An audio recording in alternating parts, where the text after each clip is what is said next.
அண்மைச் செய்தியாக பார்த்து வருகிறோம். மணல் கொள்ளை தொடர்பாக அளித்த தகவலின் அடிப்படையில் வழக்கு பதிவு செய்ய டிஜிபிக்கு உத்தரவிடக் கோரி எப்படி வழக்கு தொடர முடியும் என்று உயர்நீதிமன்றம் கேள்வி எழுப்பியுள்ளது. இதுகுறித்தான மேலும் விவரங்களை வழங்குவதற்காக எமது செய்தியாளர் சிவக்குமார் இணைப்பில் இணைகிறார். சிவக்குமார், வணக்கம். இதுகுறித்தான கூடுதல் விவரங்கள் என்ன? அதாவது மணல் கொள்ளைக்கு எதிராக நடவடிக்கை எடுத்த தூத்துக்குடி மாவட்டம் கோவில்பட்டுவை சார்ந்த கிராம நிர்வாக அலுவலர் லூர்து பிரான்சிஸ் அப்படிங்கிறவர் மணல் கொள்ளையர்களால் கடந்த 2023ஆம் ஆண்டு ஏப்ரல் 25ஆம் தேதி படுகொலை செய்யப்பட்டார். இது சம்பந்தமான வழக்கு உள்ளிட்ட 4 வழக்குகளின் அடிப்படையில் அமலாக்கத்துறை சட்டவிரோத பணம் பரிமாற்ற தடை சட்டத்தின் கீழ் வழக்கு பதிவு செய்து விசாரணை நடத்தியது. தங்கள் விசாரணையில சேகரிக்கப்பட்ட ஆதாரங்களின் அடிப்படையில் வழக்கு பதிவு செய்து விசாரணை செய்ய கோரி தமிழக டிஜிபிக்கு கடந்த 2024ஆம் ஆண்டு ஜூன் ஜூலை மாதங்கள்ல அமலாக்கத்துறையானது கடிதம் அனுப்பியிருந்ததுங்க. அதன் மீது நடவடிக்கை எடுக்கப்படாததால தாங்கள் அனுப்பிய தகவல்களின் அடிப்படையில் வழக்கு பதிவு செய்ய தமிழக டிஜிபிக்கு உத்தரவிட கோரி அமலாக்கத்துறை சென்னை மண்டல உதவி இயக்குனர் கிராந்திகுமார் சென்னை உயர்நீதிமன்றத்துல தரப்புல வழக்கு பதிவு தாக்கல் செய்யப்பட்டிருந்தது. இந்த மனுவுல அமலாக்கத்துறை நடத்திய விசாரணையில 28 குவாரிகள்ல அனுமதியை மீறி 987 ஹெக்டேர் பரப்பளவிற்கு சட்டவிரோதமாக மணல் அள்ளப்பட்டுள்ளது. இந்த மணலோட மதிப்பு மொத்தம் 4.730 கோடி ரூபாய். அதாவது இது மூலம் 36 கோடியே 45 லட்சம் ரூபாயை மட்டுமே அரசுக்கு வருமானமாக கிடைத்துள்ளது தெரிவிக்கப்பட்டிருந்தது.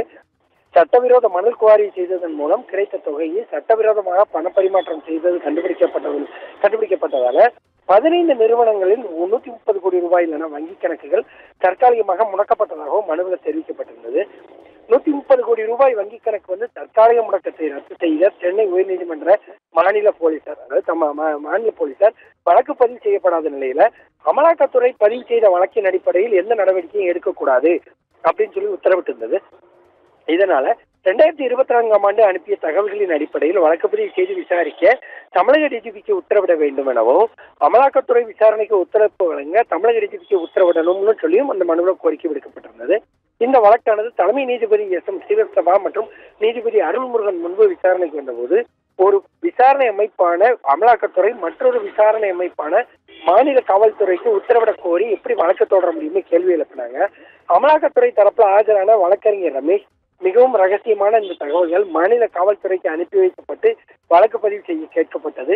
இது போன்ற கோரிக்கையுடன் வழக்கு தொடர்வதற்கு அமலாக்கத்துறைக்கு சட்டவிரோத பண பரிமாற்ற தடை சட்டத்துல அனுமதி வழங்கப்பட்டுள்ளது அப்படின்னு வாதிட்டாரு.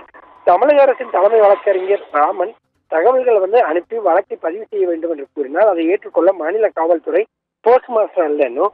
உத்தரப்பிரதேசம், பீகார் மற்றும் குஜராத் மாநிலங்களில் தமிழகத்தை விட 4 மடங்கு அதிக மணல் கொள்ளை வழக்குகள் பதிவு செய்யப்பட்டிருக்கு. ஆனா அந்த வழக்குகள் மீது எந்த நடவடிக்கை அமலாக்கத்துறை எடுக்கவில்லைனோ, ஆனால் தமிழ்நாடு மட்டும் ஏன் அமலாக்கத்துறை கண்களுக்கு தெரிகிறதுன்னு கேட்டாரு.